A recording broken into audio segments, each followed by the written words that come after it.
Welcome back to Wanderlens. Today, we journey to a place so hostile and unforgiving that local indigenous tribes refer to it simply as the land God made in anger. This is the Skeleton Coast of Namibia. It is a hauntingly beautiful, entirely desolate stretch of wilderness where the oldest desert on Earth violently collides with the sea. Traveling here is not for the faint of heart. Spanning over 300 miles of trackless coastline, it is one of the most isolated and treacherous environments known to humanity. The coast earns its terrifying name from the massive, sun-bleached whale and seal bones that have littered these shores for centuries, remnants of a booming, historic whaling industry. But it is not just animal bones that haunt this coastline. Early Portuguese explorers were so terrified of these waters that they dubbed this region the Gates of Hell. The ocean currents here are incredibly deceptive. The freezing Bengla Current pushes north, creating vicious swells and hidden sandbanks that have claimed thousands of ships. To make matters worse, the collision of hot desert air and freezing water creates a thick, blinding coastal fog that persists for more than half the year. For centuries, sailors blinded by this fog would run aground, but surviving the shipwreck was only the very beginning of their ultimate nightmare. If a crew managed to swim through the freezing surf to the shore, they found themselves trapped in a completely waterless, trackless wasteland with no hope of rescue. Walking out was completely impossible. The Namib Desert stretches endlessly inland, a scorching barrier of moving sand mountains where daytime temperatures reach lethal heights. Today, the Skeleton Coast is the largest ship graveyard in the world. Thousands of wrecks lie scattered along this shoreline, slowly being devoured by the sea and the sand. Exploring these wrecks is a surreal experience. You are walking through the physical remains of maritime disasters, surrounded by nothing but the sound of roaring wind. The highly oxygenated, salty sea air accelerates the rusting process, turning massive steel hulls into crumbling orange sculptures that look like modern art installations. The constant, howling winds physically move the desert outward into the ocean, expanding the coastline year by year. Because of this, some wrecks are actually moving inland. The most famous of these is the Eduard Bolen. When it ran aground in 1909, it was on the beach. Today, the desert has grown so much that the ship sits a quarter-mile inland. Seeing a massive 300-foot steamship half buried in the middle of a sprawling desert is an optical illusion that completely defies human logic. The shifting dunes constantly swallow and reveal new secrets. A wreck hidden under tons of sand for decades can suddenly be completely exposed by a single massive windstorm.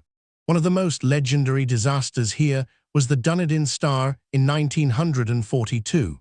It struck a submerged reef, leaving over 100 passengers and crew stranded on the deadly beach.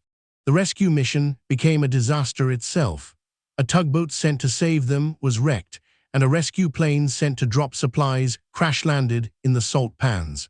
It took nearly a month of grueling overland expeditions to finally rescue the survivors. The landscape fought the rescuers every single step of the way. Even today, modern explorers must remain incredibly vigilant. The weather changes in minutes, shifting from a scorching, sunny desert to a freezing, wet fog bank.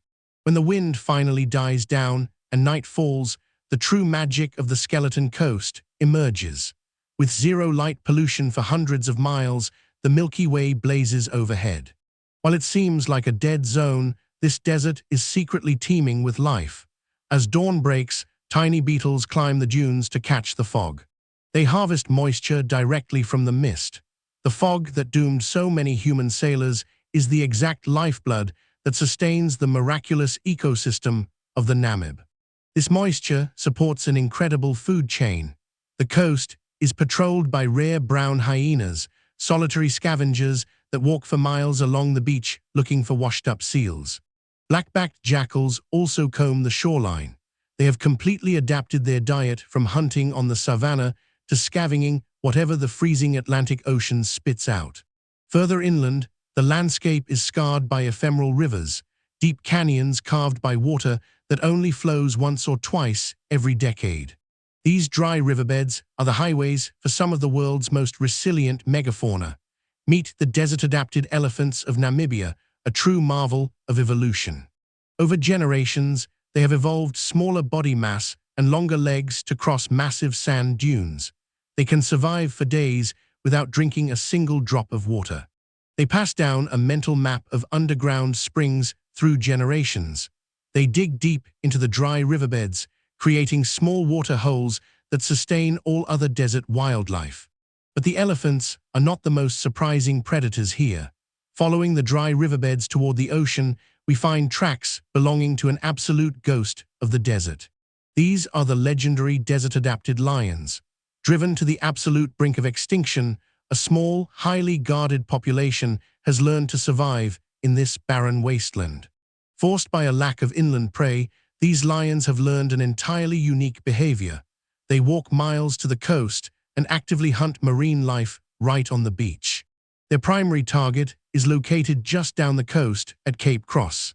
Here, the desolate beach is suddenly overwhelmed by one of the largest seal colonies on Earth. During breeding season, up to 200,000 Cape fur seals cram onto this small rocky outcropping. The sheer volume of life and the chaotic noise is absolutely deafening.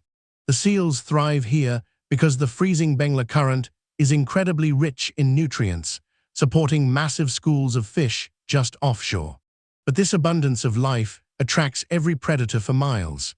For the jackals, hyenas, and desert lions, this massive seal colony is an all-you-can-eat buffet on the edge of the world. Leaving the coastal chaos behind, we push our vehicles deep into the dune fields. We are looking for a geological phenomenon unique to this specific type of desert. Climbing these massive sand mountains is incredibly exhausting. For every 2 steps forward, the loose sand slides you 1 step back down the slope. But reaching the crest triggers the phenomenon. When you slide down the slip face, the friction of millions of sand grains creates a massive, roaring hum that vibrates in your chest. These are the roaring dunes of the Namib. It is an acoustic marvel of nature, a deep, resonating song created by the desert itself. The sand is incredibly dynamic. Driven by the coastal winds, the entire landscape is constantly shifting, moving, and reshaping itself on a daily basis. As we move further north and east, the dunes give way to the rugged, jagged mountains of the Kayakoveld, one of the most remote wilderness regions in southern Africa. This harsh interior is home to the indigenous Himba people. They are semi-nomadic pastoralists who have mastered the art of surviving in a land that rejects human life. The Himba women are famous for their vibrant red skin and hair, created by applying otjais paste, a mixture of butterfat and red ochre pigment. This sacred paste is highly symbolic, representing earth and blood. Practically, it also acts as a highly effective sunscreen and insect repellent in the blistering desert heat. The Himba survive by constantly moving their small herds of drought-resistant cattle and goats, following the elusive rains and hidden water sources. Spending time with the Himba puts the entire journey into perspective. Their deep, respectful harmony with this extreme environment is profoundly humbling. Their sustainable way of life is a stark contrast to modern man's attempts to conquer this coast. Scattered along the shoreline are the ghosts of industrial greed. In the early 20th century, diamonds were discovered lying right on the sand. A brutal rush followed, leading to the rapid construction of lavish mining outposts. But the diamonds ran out, and the cost of surviving the hostile climate became too great. The towns were rapidly abandoned, left entirely to the mercy of the desert. Today, nature is reclaiming its territory. The relentless wind is dismantling the buildings brick by brick, and the massive dunes are slowly swallowing the town's whole. The Skeleton Coast is a profound testament to the raw, unstoppable power of nature. It rejects human colonization, preserving its wildness through sheer hostility. It is a place of profound contradictions. It is terrifying yet beautiful, seemingly barren, yet teeming with highly specialized, resilient life. From the rusted iron monuments of doomed sailors to the majestic stride of a desert-adapted elephant, every inch of this coastline tells a story of survival. Standing on the edge of the continent, looking out into the freezing fog, you feel entirely insignificant. you realize you are merely a guest in a land governed by wind and tide. The skeleton coast leaves no permanent trace of man. It washes away our footsteps, swallows our ships, and remains exactly as it has been for millennia. It is one of the last truly wild frontiers on Earth, a hidden region that demands absolute respect and fiercely guards its breathtaking secrets. Thank you for joining us on this brutal, beautiful expedition to the edge of the world. The unknown is calling, and we are ready to answer. Never stop exploring. Hit that subscribe button, leave a comment on where we should go next, and join us for our next incredible journey right here on Wanderlens.